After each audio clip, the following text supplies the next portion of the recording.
straight into the roof of the net. Nice one. Straight down the middle.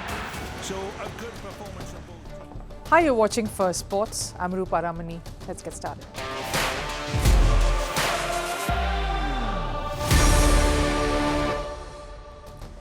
Right on the show, Pakistan management comes under fire once again. With just a month to go for the T20 Cricket World Cup, players are picking up injuries.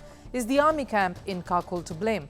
We'll dive into to decode this a little later. Also, let's hear from Magnus Carlsen, an exclusive insight into what he thought of Gukesh's win and what sets him apart from the rest. You don't want to miss this one. And has the apparent rift in the Liverpool camp given Arsenal and Manchester City the edge in the Premier League title race? Permutations and what lies ahead now, with just a few match days to go. Stay on for that, but first a look at the headlines in Sports 360. We'll start with cricket and India's T20 League. Chennai beat Hyderabad by 78 runs. Batting first, Chennai posted 212 on the board. Pacer Tushar Deshpande decimated Hyderabad as he picked up 4 wickets. Hyderabad were all out for the very first time in this league, and that too for 134 runs.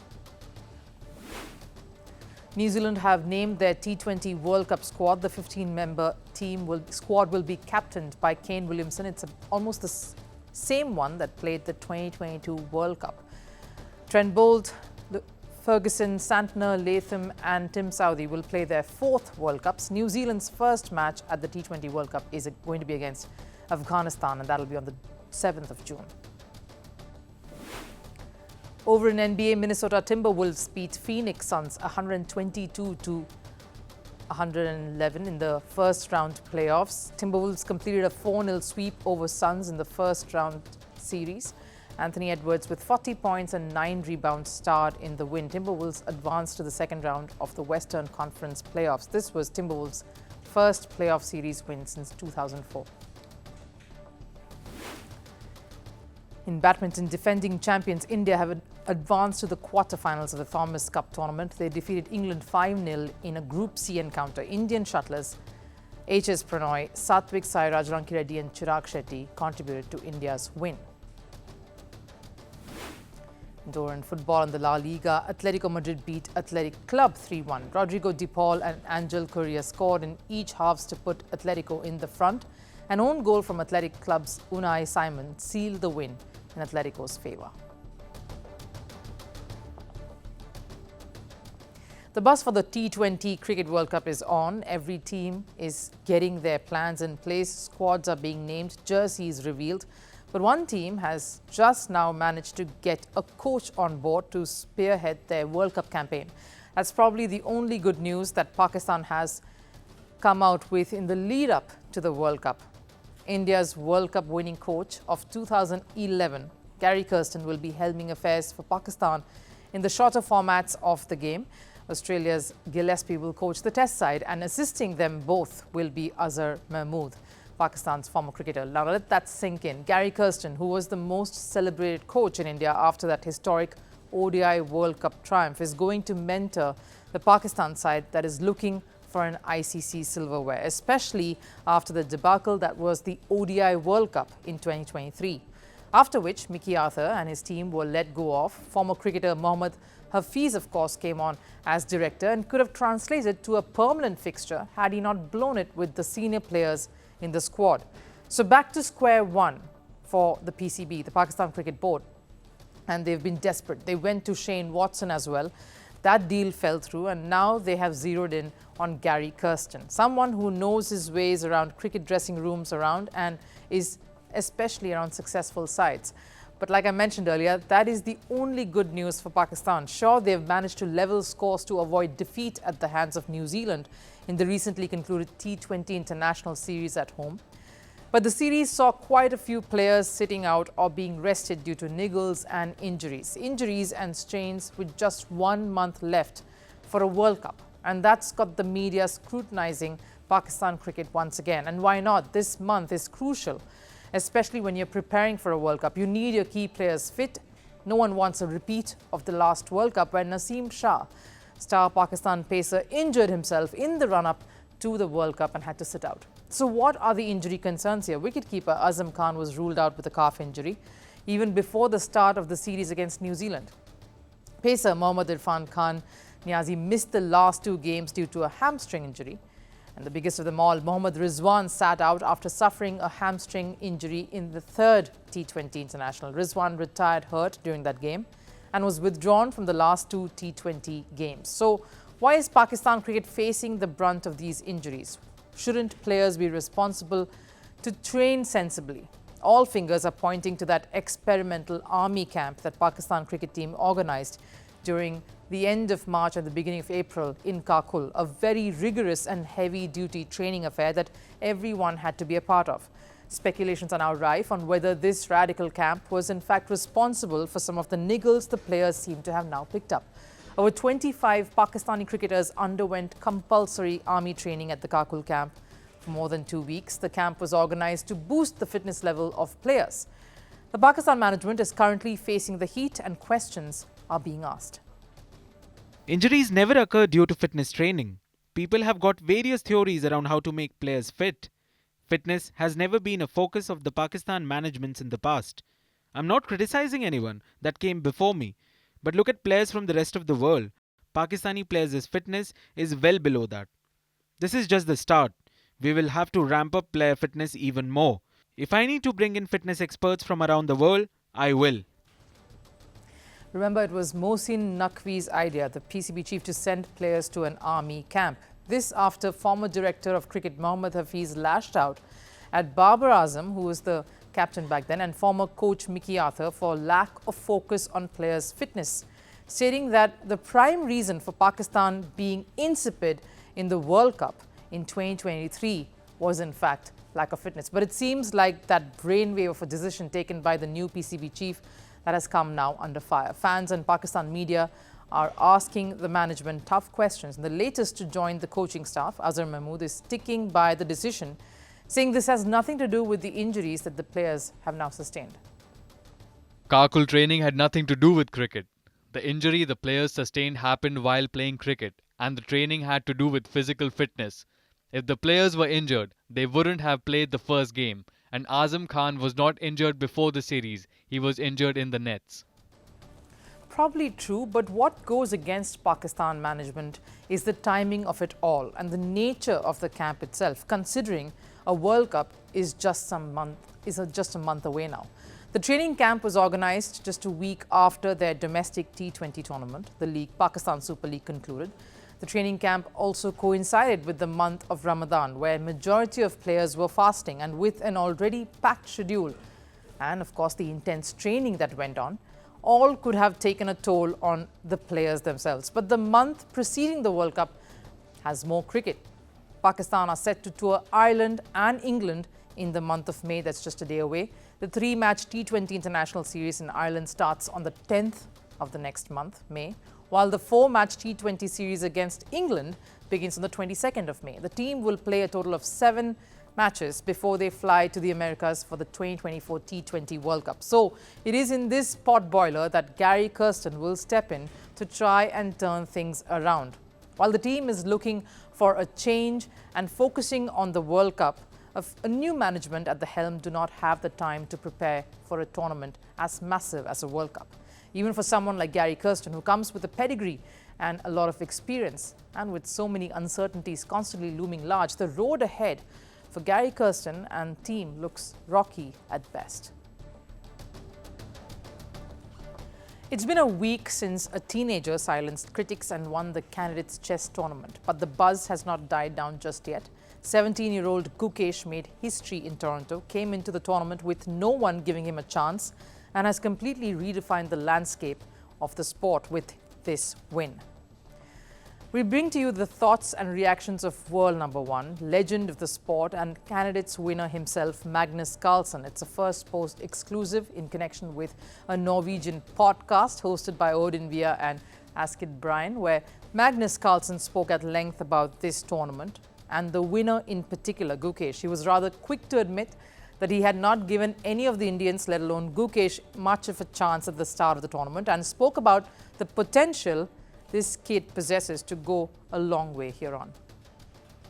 It's usually a staple of some of the greatest players ever, that they sort of succeed at the highest level a little bit they obviously show promise at an early age, but then they succeed at the highest level a little bit before people generally expect them to. So it's been an amazing story, and I'm sure he's feeling all kinds of excited now. Clearly, Carlsen was pretty surprised by the turn of events, understandably so. You're speaking of a young teenager outplaying the wits of superstars like Caruana, Nepomniachtchi and Nakamura. Carlsen and Gukesh also had a few chats in the lead-up to the tournament. He goes on to also speak of what his advice was to the youngster. We had a quick talk about the candidates. I mean, I found it hard to give great advice because you don't know what's going to work for everybody. But I mean, first of all, he's a wonderful guy.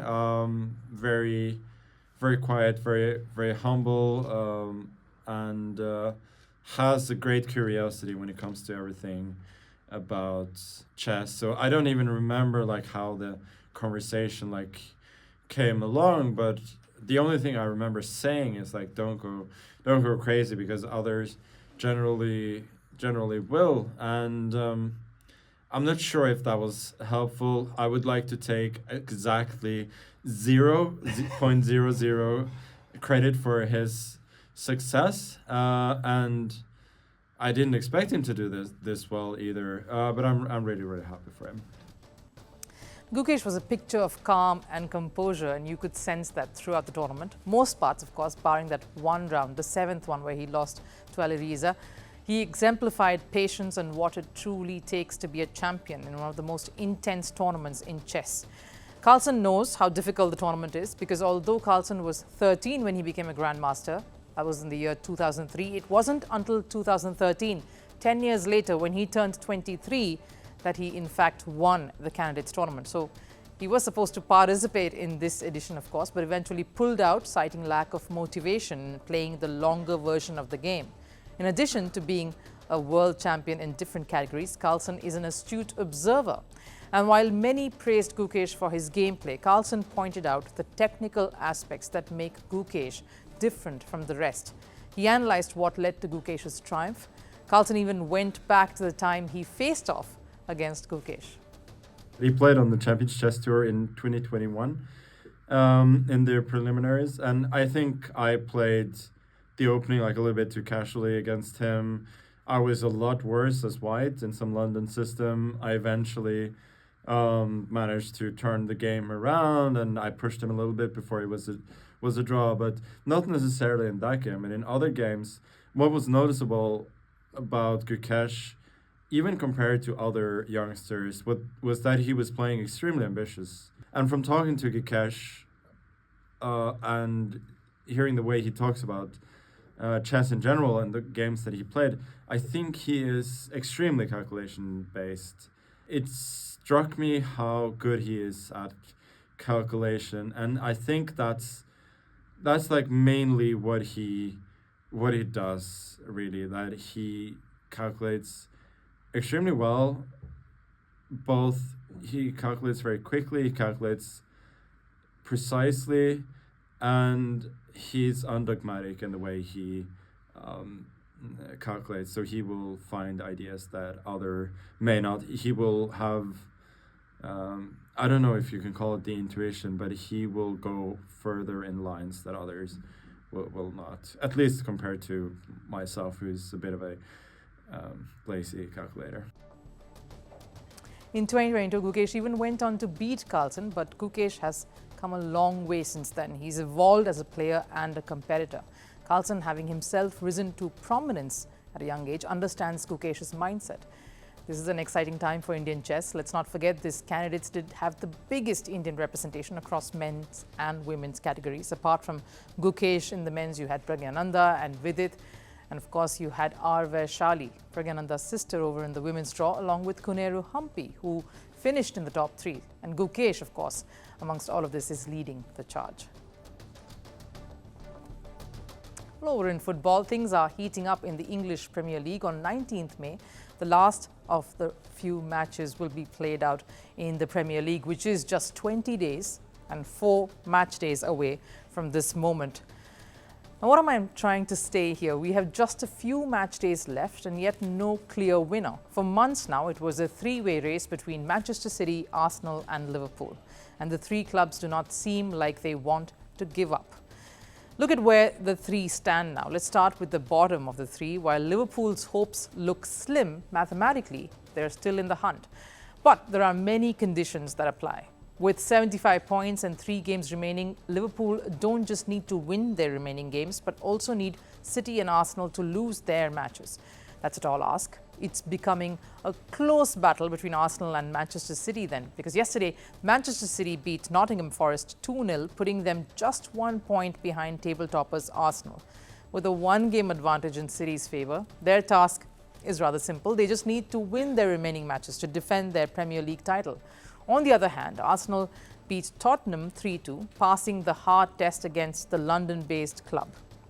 Arsenal's crucial win against Tottenham has bolstered their position in the title race, but they still have some tough battles ahead.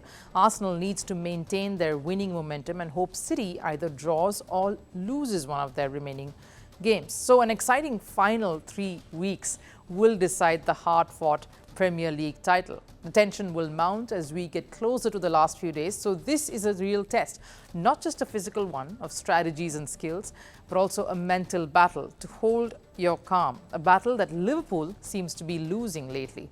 It's been a tough few weeks for Liverpool. If heartbreak in European competitions wasn't enough, they seem to be losing the plot in Premier League too. After the 2-0 loss against Everton at Goodison Park, they needed to win the game against West Ham to keep the points gap against Arsenal and City as less as possible. The match against West Ham ended in a 2-all draw, stifling their chances further. But the result seems to have gotten under their skin. After losing against Everton, Liverpool's star player Mohamed Salah was dropped by manager Jurgen Klopp for the game against West Ham.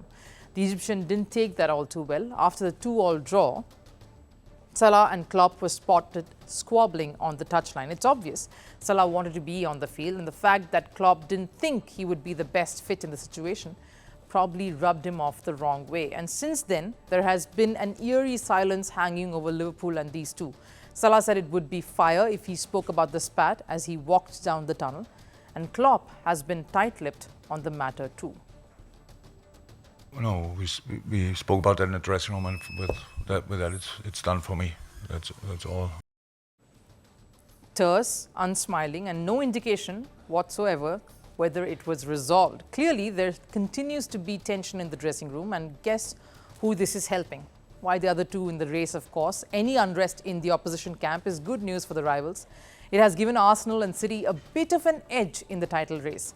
Because even if Liverpool win their remaining games, they need Arsenal to at least lose 2 of their 3 games, or City to lose 3 of their 4 games. And given the form both the clubs are in, it seems highly unlikely that the 2 clubs will lose these many matches. But here's the twist. Next up for Arsenal are Bournemouth, and the key showdown on the 11th. That match against Manchester United could be decisive. A win here would put them in a strong position, especially with their rival City breathing down their necks. Manchester City, on the other hand, are just 1 point behind Arsenal and have seemingly an easier run-in, with matches against Tottenham, Fulham, Wolves and West Ham. City's clash against Tottenham could be a turning point there. If they secure a win here, it could propel them to the top spot, putting immense pressure on Liverpool and Arsenal. But seeing how Tottenham performed against Arsenal, they won't be easy walkovers. With a top 4 finish up for grabs, Tottenham would want to win the matches against City and Liverpool, and they could very well play kingmaker to decide who the title would go to. They are, of course, having no chance of winning one themselves, but they will play party pooper. Exciting few weeks lined up for us coming up. Time for last serve. The celebrations in the city of Milan continues. Serie A champions Inter Milan celebrated their historic win, giving fans of the city a piece of the win. The players doing a parade through the city. Take a look.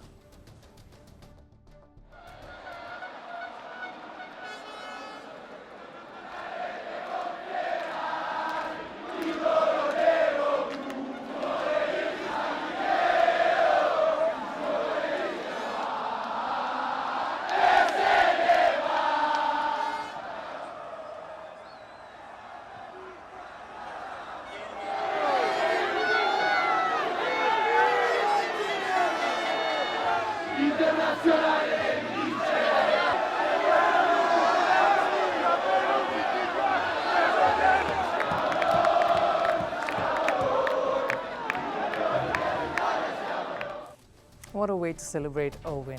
Great day in the office for Inter Milan that. But that does it here on Firstpost. Thanks for joining in. I'll see you again tomorrow. Till then, take care.